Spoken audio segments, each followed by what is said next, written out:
27 साल से गुजरात में एकमेव सत्ता बीजेपी की है। 1995 से गुजरात में कांग्रेस लगातार 7 से 10% वोट के फासले से हार रही है। 32 साल बाद गुजरात में पहली बार चुनाव दो दलों के बीच इस बार नहीं सिमट रहा। अरविंद केजरीवाल की पार्टी के गुजरात में उतरने से 1990 के बाद पहली बार गुजरात में चुनाव त्रिकोणीय हो रहा है। लेकिन गांधीनगर पर राज्य के इस राजनीतिक चक्रव्यूह में एक कार्ड ओवैसी का भी है। इसीलिए जरूरी है कि आपको गुजरात के चुनावी गदर की हर कहानी, हर रंग, हर राजनीति और संपूर्ण विश्लेषण पता हो। 5 साल सत्ता में रहने के बाद किसी भी सरकार को एंटी इनकम्बेंसी का डर होता है। लेकिन ऐसा क्या है कि 2.5 दशक से गांधीनगर की कमान संभाल रही बीजेपी को सत्ता विरोधी लहर का डर नहीं लगता?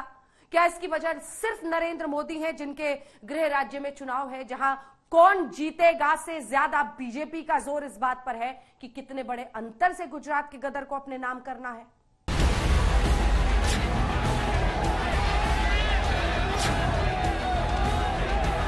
ये चुनावी गदर उस गुजरात में है जहां 2001 से 2014 तक 13 साल मुख्यमंत्री नरेंद्र मोदी रहे,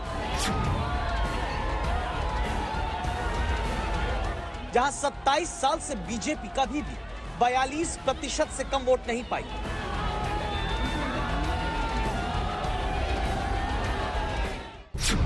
क्या 2022 में नरेंद्र मोदी के गृह राज्य के चुनाव में रत्ती भर भी कोई उलटफेर कर सकता है? या फिर गुजरात में उलटफेर करने का चुनावी बाहुबल सिर्फ नरेंद्र मोदी के पास ही है? તમે કોઈને પણ પૂછો, અમને દિલ્હીમાં જે વાવડ આવે એ પણ એ જ આવે કે ભાઈ ગુજરાતના લોકોએ તો ફરી એકવાર ભાજપની સરકાર બનાવવાનું મન બનાવી લીધું છે। जिस रिकॉर्ड को तोड़ने का मन नरेंद्र मोदी गुजरात में बनाते हैं, उसे जानने के लिए इतिहास के पन्ने पलटने होंगे। वो साल था 1985। गुजरात में कांग्रेस ने माधव सिंह सोलंकी की अगुवाई में 182 में से 149 सीट जीत ली। यही रिकॉर्ड आज तक नहीं टूटा। 1995 में बीजेपी ने 121 सीट गुजरात में जीती। 1998 के चुनाव में बीजेपी 117 सीट पाई। 2002 में नरेंद्र मोदी की अगुवाई में यह आंकड़ा बढ़कर 127 सीट हुआ। 2007 में मोदी के नाम और काम पर ही बीजेपी फिर 117 सीट पाती है। 2012 में बीजेपी ने यहां 115 सीटें जीती। नरेंद्र मोदी के प्रधानमंत्री बन जाने के बाद 2017 के विधानसभा चुनाव में मिशन 150 का रखने के बाद भी बीजेपी की सीट घटकर 99 तक आ गई थी। तो क्या अब की बार नरेंद्र मोदी गुजरात में अपनी पार्टी को 37 साल पुराना रिकॉर्ड तोड़ने की ताकत दे देंगे? આજે ગુજરાતનો એક એક બાળક જાણે છે, પ્રત્યેક વ્યક્તિ જાણે છે, ગુજરાત ભાજપ એટલે સેવા, ગુજરાત ભાજપ એટલે માતાઓ, બહેનો, મહિલાઓની સુરક્ષા। गुजरात का चुनाव सिर्फ एक राज्य का चुनाव नहीं होता। प्रधानमंत्री मोदी का राज्य होने की वजह से देश दुनिया की नजर इसके चुनावी गदर पर होती है। 2024 के लोकसभा चुनाव से पहले गुजरात के नतीजे इस बात पर भी मुहर लगाएंगे कि नरेंद्र मोदी की लहर अभी कितनी तेज है। ગુજરાતનો કોઈ માનવી પ્રગતિ કરે, ગુજરાત પ્રગતિ કરે તો એના પેટમાં ઉંદરડા દોડવા માંડે છે ભાઈઓ। गुजरात, गुजरात का सम्मान, गुजरातियों का सम्मान याद दिलाकर नरेंद्र मोदी जब अभी जनता से रिकॉर्ड तोड़ जीत दिलाने के लिए कहते हैं, तो कुछ लोग तब 2017 के नतीजों की याद कराते हैं, जब मोदी के खुद गुजरात में 36 रैली और रोड शो करने के बावजूद बीजेपी की सीट पहली बार 100 से नीचे पहुंची थी। बीजेपी और कांग्रेस के बीच 23 लाख वोट का ही अंतर रह गया था।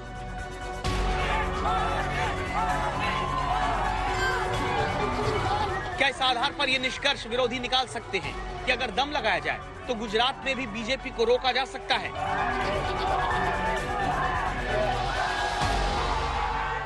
आपके सामने चुनाव है और मैं आपको बता रहा हूं, मैं पिछली बार भी आया था, इस बार भी आया हूं, मैं आपको बता रहा हूं अगर आप लड़ गए, पिछली बार जैसे अगर आप लड़ गए, मैं आपको गारंटी देके कह रहा हूं, यहां पे कांग्रेस पार्टी की सरकार बनने जा रही है। 2017 के नतीजों को एक दूसरी नजर से भी देखना, समझना तब जरूरी हो जाता है। 2017 में जब बीजेपी पहली बार 100 से नीचे आकर 99 सीट पाती है, तब चुनाव नोटबंदी और जीएसटी के मुद्दे के साए में हो रहे थे। किसान और पाटीदार आंदोलन जोरों पर था। हार्दिक पटेल, अल्पेश ठाकुर और जिग्नेश मेवानी के प्रचार से सत्ता विरोधी माहौल बना, कांग्रेस को फायदा हुआ था। लेकिन अब 5 साल के भीतर चुनावी गदर में बहुत कुछ गुजरात के बदल चुका है। जैसे आज हार्दिक पटेल और अल्पेश ठाकुर बीजेपी में हैं। जिग्नेश मेवानी की ताकत चुनाव को प्रभावित करने की नहीं रही। तब बीजेपी के साथ सीधे मुकाबले में कांग्रेस थी, अब आम आदमी पार्टी भी आ रही है। गुजरात चुनाव में कांग्रेस की 5 से कम सीट आएंगी। 5 से कम।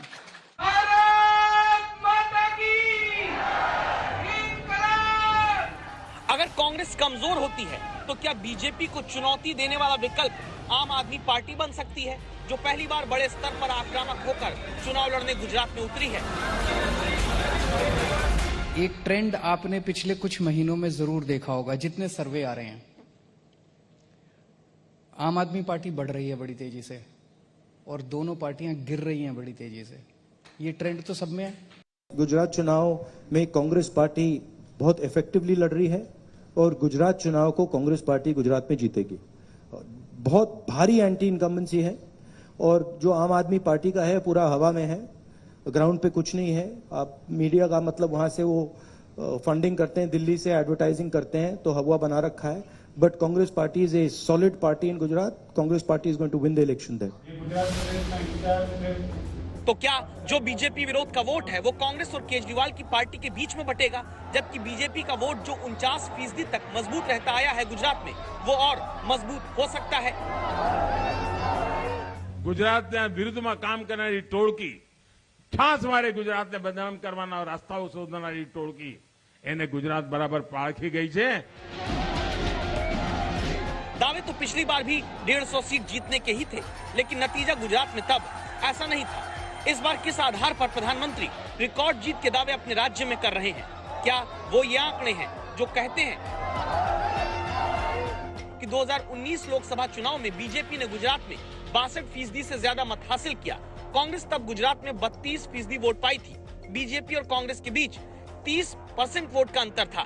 2019 लोकसभा चुनाव के वोट को गुजरात की विधानसभा क्षेत्रों के लिहाज से बांट कर देखें तो 182 में से 173 सीट पर अकेले दावा है कि बीजेपी को बढ़त थी।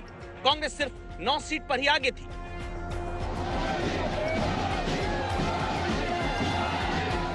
क्या इसीलिए मोदी मानकर चलते हैं कि गुजरात के गदर में इस बार वो होने वाला है जो 37 साल से नहीं हुआ?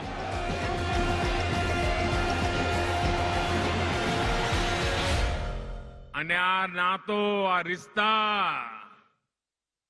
એ માત્ર રાજકારણના નથી, આટાપાટાના નથી, એ તો દિલનો પ્રેમ છે, પહેલા દિલનો પ્રેમ।